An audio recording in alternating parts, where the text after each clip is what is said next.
Hello guys, in this tutorial we'll be showing you how to book seats on American Airlines.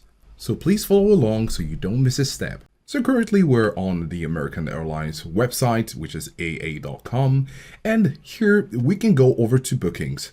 Now here we're going to put in some information just to get through. So we've put in the departure, the destination, and we're going to put in the departure date. So we have it March 16th, and for the return date, we're going to have it in March 20th. Click on done, and then you're going to click on search. Wait for a few moments to load. So here we're going to be choosing our flights. Starting with the departure, we're going to choose this one, and then select economy, accept restrictions. So now that the departure has been selected, we're going to go for the return, and then select this one. Select economy again, and here is a summary of our flight. So we're going to scroll down to the bottom, and of course you could log in and continue, but for this tutorial we will be continuing as a guest.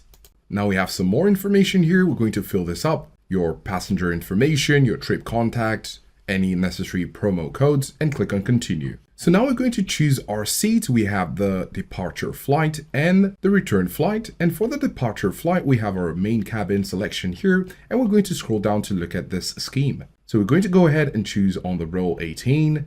So we've selected it. We're going to click on next flight. So we're in the return flight, and we're going to go over to the scheme to book our seats again. We will be choosing this one, then we'll click on continue.